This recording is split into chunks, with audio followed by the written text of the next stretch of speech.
Welcome to Wayne's Old Time Radio Page channel. I'm Wayne, your host. These programs are brought to you by support of our listeners. You can give your support at Patreon or PayPal, either one. There's clickable links in the description below. Thanks for your support and enjoy the shows. Here's a last-minute Christmas shopping suggestion. Jingle bells, bells of NBC. Oh, what joy to cook and bake while listening merrily. Pots and pans, sink and stove, work goes easily.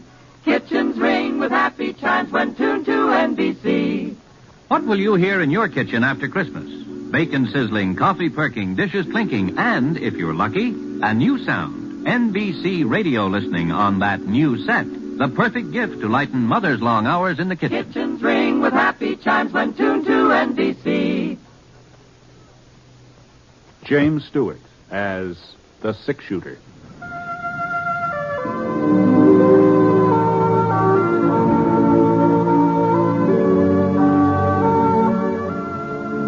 The man in the saddle is angular and long-legged. His skin is sun-dyed brown. The gun in his holster is gray steel and rainbow mother-of-pearl, its handle unmarked. People call them both the six-shooter.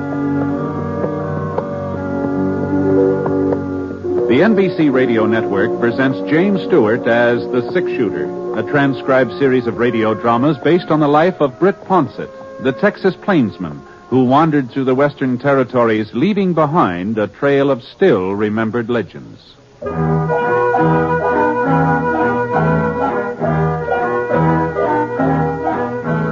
There was a nip in the air, not a freezing, biting, angry nip, but a sort of tingle that made the morning stars shimmer and swung them out of their orbits a little closer to the earth.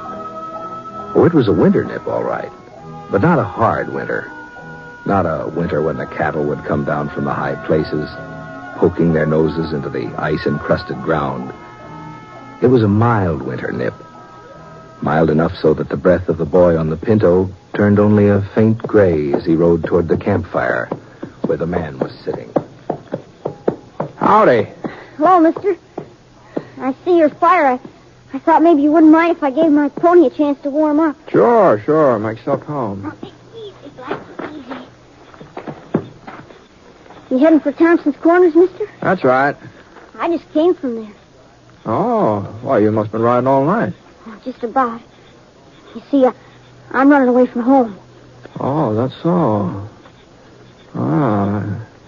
Seems kind of a funny thing you'd pick this time of year to run away. So close to Christmas, I mean. I hate Christmas. Oh? It's just for kids, anyhow.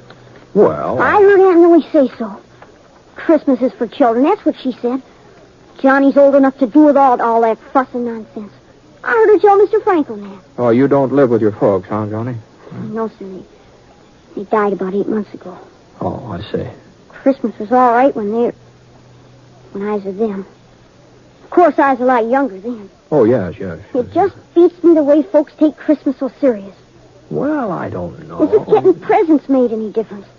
As if I really cared about that knife. Well, is that what you wanted, a pocket knife? I don't want a knife. I don't want anything. I just wish there wasn't any Christmas, that's all. Uh-huh. Well, I guess you aren't the first person to feel that way. You know, it seems to me I remember reading a story once about a fellow who felt the same way about Christmas you do. Just didn't have any use for it. What happened to him? Well, I doubt if I can call it to mind after all this time, but as I recollect, now mind you, this may not be word for word, but as I recollect, the man that it was about, the one that hated Christmas, that is, well, he was a real skinflint, he was. He just as stingy as they come. His name was, let me see, Eben, something like that. Eben? Eben, yeah, I'm pretty sure that was it. Well, being so tight-fisted, this fellow Eben, he got to be the richest man in the whole territory. He owned a ranch? Oh, sure. Had 4 of them. 4 ranches and store buildings and farms and maybe a bank or 2. He was rich. I bet he had a mighty fine ranch house. No, he didn't have a ranch house. Eben wasn't the sort to spend money on a ranch house unless there was profit in it. See, he just lived alone in town, had himself a steady room at the hotel. Well, anyway, one night while Eben was sitting in his room having supper, Christmas Eve it was, well, on this particular Christmas Eve, his only kin, a nephew, lived in the same town. He stopped by the hotel. To wish you a Merry Christmas, Uncle, and invite you to our place for dinner tomorrow. Christmas, fiddlesticks. Tolerant. I suppose you'll be closing up your livery stable for the occasion. Why, sure, Uncle Eb. And just how will the horses know it's Christmas? Answer me that. Well, if they don't know it, we will. Can I tell Sally to expect you at 3? You can expect me all you like, but I ain't coming. Not at 3 or any other time. Oh, if you're making so much money you can afford to be giving parties, maybe I ought to think about raising the rent on the livery stable? Well, now, Uncle I'll go on Eb. and get out of here before I lose my temper. All this nonsense about Christmas. Fiddlesticks. Hold it. Well, after that, Johnny, the nephew didn't stick around there. He got out of Eben's hotel room at a regular gallop. It wasn't very long before Eben had another visitor. He was a young fella, tall, lanky, not very good at speaking. He just plain ordinary cowpoke. He was the foreman of the S&M ranch. Oh, well, it took you long enough to get here. Where have you been? Selling off some of my herd without telling me about it? No, sir. That day you rode by, I was out in the range hunting strays. And a good thing I decided to check up on you, too. What's that cabin doing over by Holly Creek? And who are those people staying there? They're my family. I built the shack for them myself. I'm not going to have a bunch of nesters in my property. Tear it down. Well, one of my boys has been sick. I can't afford That to rent ain't it. my concern. It's up to you to keep your family and what you earn. So see that you get rid of that shack tomorrow. But tomorrow's Christmas. Oh, well, then you'll have plenty of free time to tear it down. I'll be out the day after to make sure you've done it. Good night. Wasn't much use in arguing. Foreman knew that. So he put on his hat and shuffled out. Now Eben was alone again. At least he thought he was alone. The clock on the mantel started striking 8, and that meant it's time for him to turn in. Oh, my... So he put on his flannel nightshirt and reached for the kerosene lamp to set it on the stool beside the bed. And right about then, the strangest thing happened. What in tarnation? Johnny, old Eben saw a man's face looking right at him from inside that lamp. Eyes and hair and nose and mouth, whiskers, all just as plain as day. Jake! It was old Jake, Eben's partner. There wasn't any mistake about it at all. It was Jake right to a T. Well, Eben sure didn't like the idea of having Jake right in the same room with him. You see, Jake had been dead for over 7 years. Not that Eben really believed in ghosts or haunts or anything like that. He told himself he'd just imagining all this.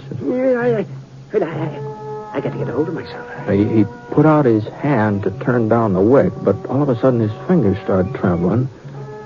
There was Jake again, across the room this time, standing right by the bureau. No. And when the lamp slipped out of Eben's hand, the room didn't get dark at all. Jake seemed to be surrounded by a splotch of bright yellow light, and he was wearing the same boots and breeches and leather jacket that he'd had on 7 years ago, the day he died. But as Jake came closer, Eben could see that he was wearing something else. A small leather saddle strapped across his back. And hanging down from it were 2 saddlebags stuffed so full of gold nuggets and mortgage papers and land grants that Jake could hardly drag him across the floor. You recognize me, Eben? Oh, sure, Jake. Why, sure, I'd never forget you, but... Well, what are you doing here? And why are you wearing that getup? Always thinking about land and money. Always scheming and conniving. That's why I wear it. And that's why I've come to warn you, Eben. The saddle you're fixing up for yourself is even heavier than mine. But I don't know what you mean, Jake. I ain't done no wrong. I ain't never done folks no wrong. Have you ever done them any good? Any good at all? Oh, why, sure. I've worked hard. I've saved my money. I ain't been a burden on anybody. Why, you should see our ranches, Jake. Oh, the way I've built them up. I have seen them many times. And I've seen a lot more than that, too. That's my punishment.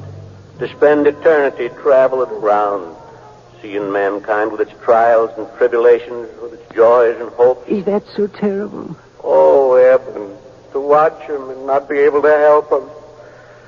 You'll find out how terrible it is. You'll find out. There must be some way of avoiding this. You always were my friend. Jake, tell me what to do. Eben, you've got to find out for yourself. But how? Tonight, at 1 o'clock, you'll be haunted by a ghost. Another ghost? Pay him heed, Eben. Pay him some heed. Wait, Jake. Don't leave me without it. Jake.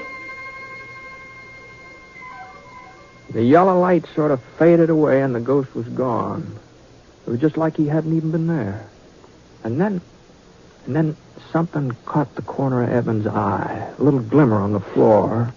And he bent over to pick it up. A gold nugget. Oh, now where on earth did it... Oh. And then he remembered.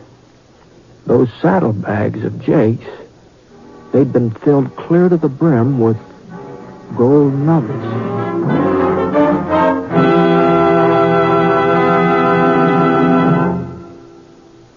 We're interrupting our story for only a moment, and only to tell you, our unseen audience, that you have helped more than you may realize to make this a very Merry Christmas for all of us on this program. Your being with us each week, your many kind letters, have told us that all the work that goes into bringing you the six-shooter has not been in vain, and we're grateful. So, friends, from all of us, Jimmy Stewart and the cast, our writer, our director, engineers, and sound technicians, our best wishes for a happy holiday season. Oh, yes, and before I forget it, beginning December 31st, the six-shooter will be on the air on Thursdays instead of Sundays. That's beginning Thursday the 31st. The time of broadcast will be listed in your local newspaper. Thank you. Now, Act 2 of The Six-Shooter, starring James Stewart as Britt Ponset.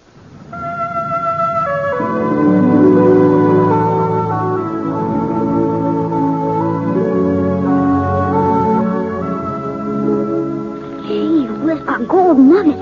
Then Jake's ghost really had been there, huh, mister? Yeah, there just wasn't any doubt about it, Johnny. Oh, what happened then? Did the other spook turn up?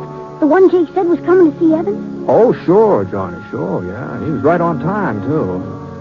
Evan was lying in bed, wide awake, of course. He hadn't been able to do much sleep, and he's too scared. It was kind of peculiar. Evan was half scared the ghost would come and half scared he wouldn't, you see. But before the sound of the clock had died away, there he was. He's sitting in Evan's rocking chair like he'd been there all night long. And this ghost was a young fella. Oh, maybe 18, 19, all duded up the way young bucks like to dress. You know, fancy chaps and checkered shirt and a red bandana tied around his neck. Howdy, Eben. Reckon you've been expecting. Yeah, well, I guess so. You ready to take a little trip? Where to? Back. Way back through the years. Oh, but how can I go with you? It's real easy. You see, I'm the ghost of Christmas past. You're past, Eben. Let's shove on. Well, the next thing Evan knew, he and that ghost were standing out on a snow-covered prairie. There was a circle of covered wagons in front of them, and the people from the wagons were gathered together and listening to a tall, white-bearded man. Behold, I bring you good He was tidings reading the of Bible. great joy, which shall be to all people. For unto you is born this day in the city of David a Savior, which is Christ the Lord. And this shall be a sign unto you. You shall find the baby. The ghost turned and pointed to a boy sitting away from the others on the tailboard of one of the wagons. Small boy, about 10 years old, with hollow cheeks and his eyes all red from crying. Oh no. It was Evan himself. On a Christmas day, a long, long time ago. Not a very happy Christmas either. It was only a week since the oxen had stampeded and his ma had been killed when she fell from the wagon. His paw had died with an Apache arrow in his chest. No, I don't want to look at him anymore. Can't you show me another Christmas? Well, it was no sooner said than done. Now Eben and the ghost were in a bunkhouse. And Eben saw himself again. Oh, he's 10 years older than the boy on the prairie, but he was lying on a blanket staring up at the ceiling. And then his pal Jake came running in, all out of breath. Come on, Eb. Get a clean shirt on. We got us an invite to a party. Huh? Yeah, the boss is throwing a big shindig. He says he'll fire us if we don't show up. Eben couldn't help remembering that party. Oh, the roast beef and the baked ham and square dancing and the pretty girls in their calico. He couldn't help saying out loud to the ghost. Oh, dear. How I wish I... What was that, Eben? Nothing, Mr. Spirit. Nothing. I was just remembering how I treated my foreman today. That's all. After that, the ghost took Eben to 3 or 4 more of his old Christmases. And none of them were very happy. Especially that Christmas when the young schoolmarm, sitting on the horsehair sofa, had unwrapped a tiny box Eben gave her and then handed it back to him. It's a lovely ring, Eben. But I can't wear it. Well, you're not courting somebody else. No, Eben. But you are. You're courting something else. Bill. Land and money, cattle, profits. They mean more to you than I ever would. I'm sorry. Mr. Ghost, no more of the past. Please, I've seen enough. A man wants to forget. Sure, Eben. Whatever you say. And before Eben could blink his eyes, he was right back in the hotel room. But once he got there, he blinked real hard because all of a sudden the ghost was becoming a different person. He was getting fatter, and his stomach popped out 2 or 3 inches, and a few wrinkles creased his cheeks, and finally his chaps turned into a shiny blue serge suit with a heavy gold chain dangling across the vest. Hey, well, what's happened to you? Why are you so different now? You seem to be getting tired of the past, so I thought we might take a gander at the present, if you've got no objections. Well, the hotel room just melted away, and Eben was looking at that cabin his foreman had built on Holly Creek. Well, that cabin sure was crowded. Oh, there must have been 5 or 6 children, all helping their mother get the Christmas dinner, all laughing and talking, as busy as summer colts. But when their father came in, he had a long face and a tired mouth, and his wife looked up and wanted to know what was troubling him. Oh, I was thinking about old Eben.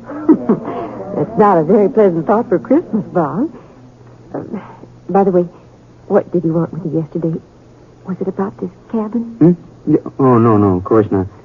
Well, let's get on with dinner. Sit down, everybody. Now, where's my Jim, huh? Well, I guess we're just going to have to eat. And Bob looked all around the room. He was pretending he didn't see the little fellow in the corner. The boy with an iron brace on his leg and a wooden crutch propped up against the wall. But little Tim, he wasn't going to be ignored. So Bob picked him up and carried him over to the table. God bless this food, this house, and us and our friends. Even old Eben. Amen. The family found that part about Eben a little hard to swallow, but they finally managed, and Tim was the last one to chime in. God bless us, everyone. Eben didn't want to watch what was going on in that cabin any longer, but the next place the ghost showed him wasn't much easier on him.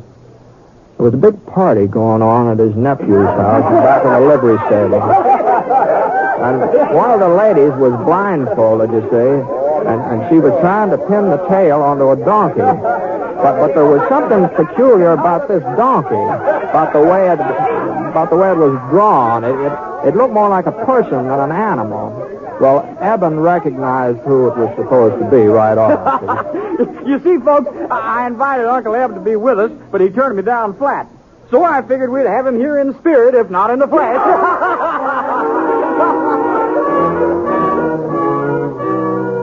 Right back in the hotel room again. That's where Eben found himself.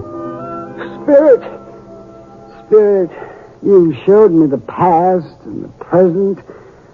What's left to see? The future, Eben. The future. And that's how Eben came to see a Christmas of the future. A cold, brittle Christmas. And there were two men standing on a street corner, and the coat collars turned up so to keep out the snow. Oh, he's dead, all right. Dead as a doornail. Sure is a Christmas present I never expected. At least whoever handles his property won't be as hard to deal with as he was. Wonder if they'll bother giving him a funeral. And in a frame house over on the side street in the edge of town, a woman was speaking to her husband. Funny. To me, he's been dead for years. Well, I haven't even thought of him since I don't know when. And yet, once I was real fond of him. Funny, isn't it? Ghost. Who are they talking about? Those men on the street. That woman I used to know. Who is it that's dead? Tell me. And the ghost slowly turned and stretched out a long, thin, bony finger.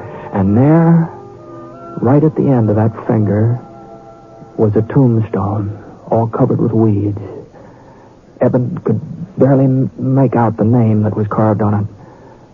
Ebenezer Scrooge. No. What's this? Where am I? And you know what? He was right in his own bed, in his own nightshirt, and the sun was streaming through the frosted windows. But Eben didn't stay there very long, not for very long. He got into his boots and trousers as fast as he could, and he dashed down the stairs, out into the street. Well, you see, the stores being closed gave Eben quite a problem. Well, he just have to make Fuzzy Wagner open the butcher shop up, that's all. Of course, Fuzzy didn't have much choice, seeing as how the shop was located in one of Eben's buildings. And when Eben told him what he wanted, a turkey and a ham, well... No. I'd better make it 2 hams and send them out to the cabin on the S&M ranch. And they're not to know that I ordered them. You understand, Fuzzy? Here's the money and a little extra for your trouble. Well, before Fuzzy could get his jaw shut up again, Eben was on his way, and he headed right straight out to his nephew's house. And Eben was the life of the party, too. Well, the way he carried on, he's laughing and making jokes and telling stories on himself, and he insisted that they use that donkey with his face on it when they played games, Yes, because that's what I've been all these years. A real 4-footed, long-eared donkey. And the next morning, though, that's what Eben enjoyed the most. He was up bright and early and hitched the team to the buckboard and drove out to the S&M, hurrying the horses all the way. Come on, Bess. Come on, Martha. Step a little lively. If he could just get out there before his foreman started tearing down that cabin. Whoa, Martha. Whoa. Yeah. Well, Robert? Yes, sir? I see you ain't carried out my orders. Well, it was Christmas. I just couldn't tell him I'll do it today. Oh! This is the last straw. I'm not putting up with your shenanigans any longer, young fella. Oh, but please... That cabin's coming down and no buts about it. And then we're building a new ranch house in its place. Big enough for you and your whole family. What? Oh, yes. I'm also doubling your wages as of last week. Merry Christmas, Bob. Even if I am a day late. No, not a day. More like half a lifetime. But Merry Christmas anyway. And as your son says, God blesses everyone.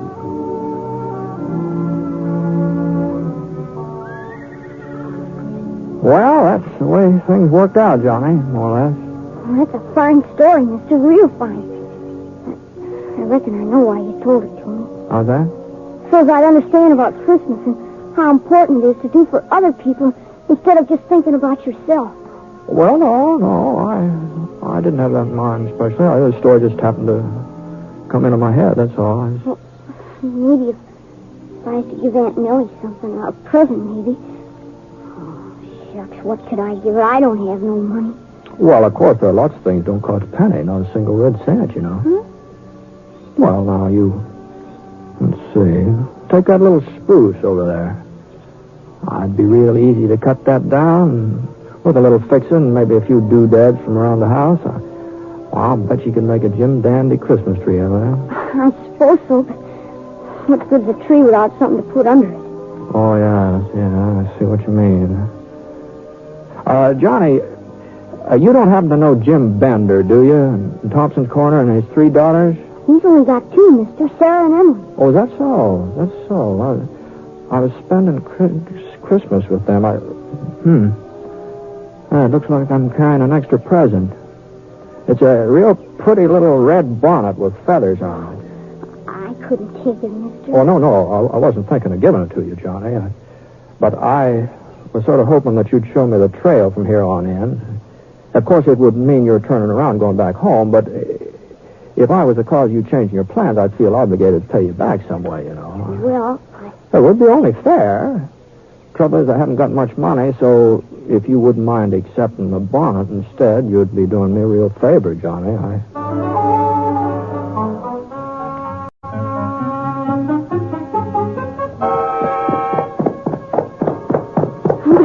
There's Aunt Millie out in the yard.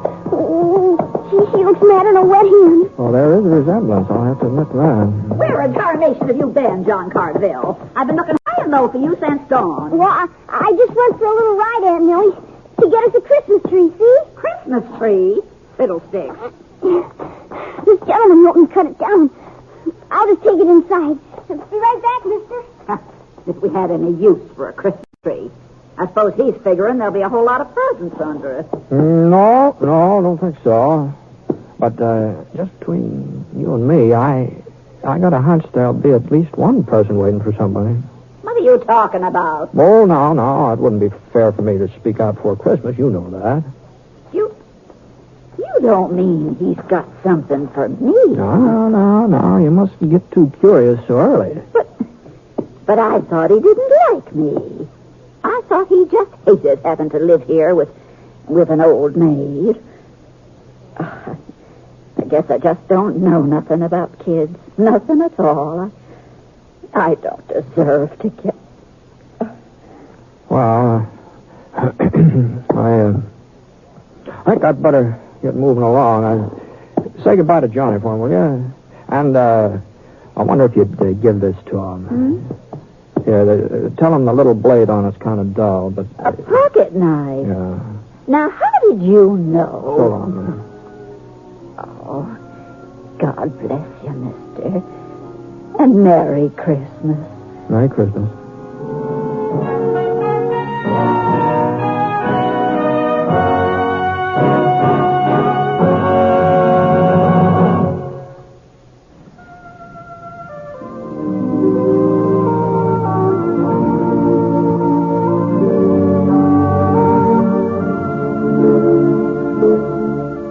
Please remember now, beginning December 31st, the 6-shooter will be on Thursdays instead of Sundays. We hope you'll join us in our new time. The 6-shooter is an NBC Radio Network production in association with Review Productions. The transcribed story was written by Frank Burt in collaboration with Charles Dickens. Mr. Stewart may soon be seen in the Universal International picture The Glenn Miller Story. Howard McNear played Scrooge, and special music was by Basil Adlam. The entire production is under the direction of Jack Johnstone. All characters and incidents are fictitious, and any resemblance to actual characters or incidents is purely coincidental. And now, until Thursday the 31st, this is Hal Gibney speaking. Merry Christmas.